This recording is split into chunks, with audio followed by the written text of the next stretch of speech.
Good morning, everyone. I'm Cyrus Webb, and welcome to Conversation Daily News. Glad you all could join us once again. Well, it's a brand new day, it's a brand new week, which means it's a brand new opportunity for you to do something amazing, and it all begins today. We, of course, have your news headlines coming up on this Monday. We have a message from my book, Words I Choose to Live By, and in today's Entertainment Spotlight, you will find my conversation with New York Times bestselling author Kwame Alexander discussing his brand new book, The Door of No Return. Enjoy today's broadcast. For Conversation Daily News, I'm Cyrus Webb with your Monday headlines. In international news, Ukraine presses on with counteroffensive. Russia uses drones. Russia attacked the Ukrainian president's hometown and other targets Sunday with suicide drones, and Ukraine took back full control of a strategic eastern city in a counteroffensive that has reshaped the war. Russia's loss of the eastern city of Lyman, which is also being used as a transport and logistics hub, is a new blow to the Kremlin as it seeks to escalate the war by illegally annexing 4 regions of Ukraine and heightening threats to use nuclear force. Russian President Putin's land grab has threatened to push the conflict to a dangerous new level. It also prompted Ukraine to formally apply for fast-track NATO membership. Ukrainian President Zelensky announced on Sunday that his forces now control Lyman.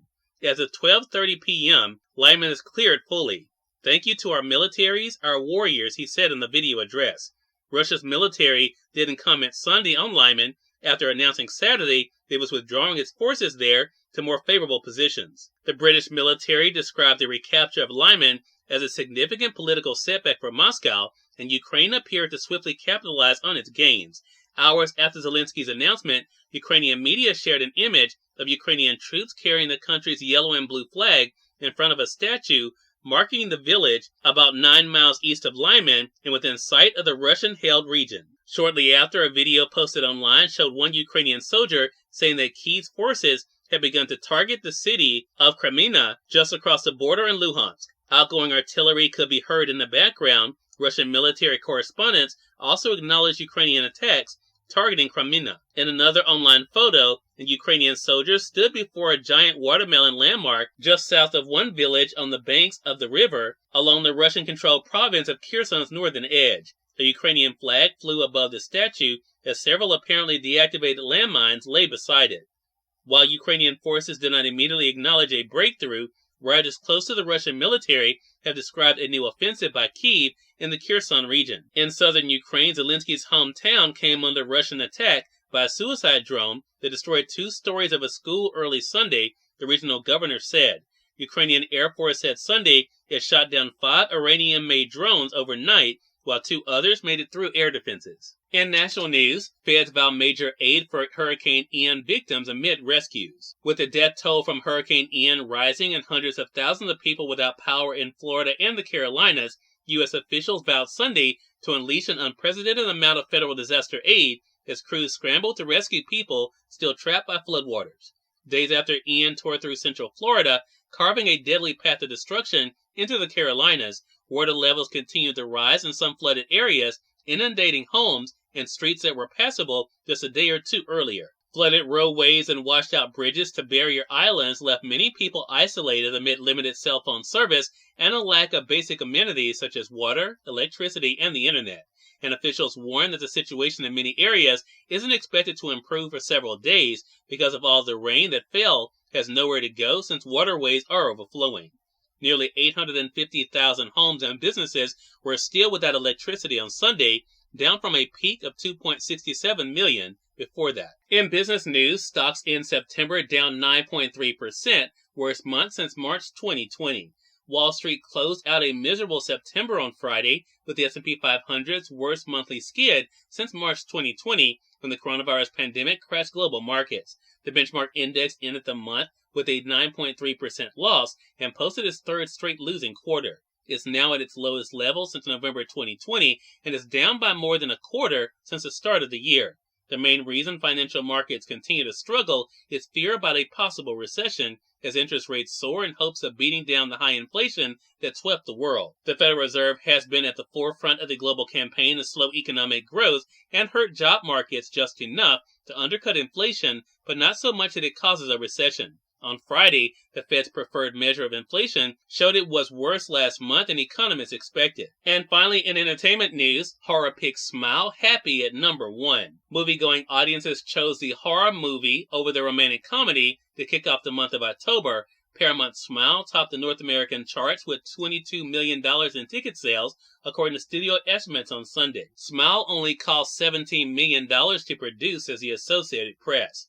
That made the top 5 movies over the weekend. Number 1, Smile, with $22 million.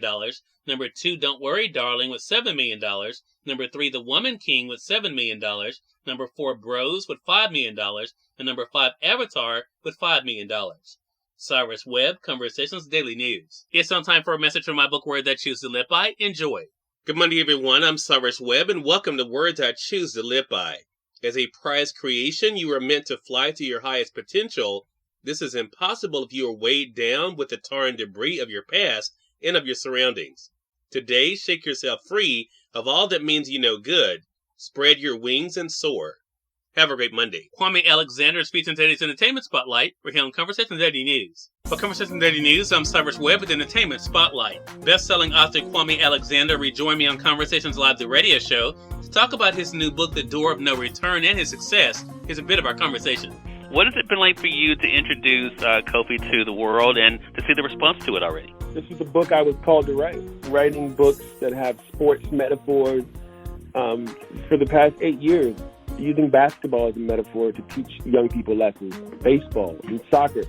And, I decided I was going to write a book about Kofi and my experiences going to Ghana 11 times, and swimming became the metaphor for this book. And so really this was a story I wanted to tell about the water and the power of the water, and how it's been a wonder and a woe for Black people for time immemorial. And so Kofi's story came out of that experience of wanting to write about the water and traveling to Ghana over the past 8 years. So it's interesting to hear you say that, Kwame, because I think the thing about the book for me as I was reading it, of course, it has your signature style, but I think, too, there's so many great themes in this book that have to do with Kofi kind of coming into his own, realizing the power he can have, but also the strength in numbers, too. So what was that like for you to play with those two themes in this book, especially considering the time that the book is set in? Well, it takes a village to raise a child is an old African proverb, and I am telling this story that's set in 1860 Ghana, West Africa, and I knew, there's going to be a conflict that 11-year-old Kofi, who's soon to be 12, is going to face. And the water and swimming is going to play a role in that conflict. And so, ultimately, this is a story about a boy who has a crush on a girl. He has a cousin who's a bully who likes the same girl. His cousin beats him in everything, in racing and wrestling. And finally, he realizes that, wait, I'm a good swimmer.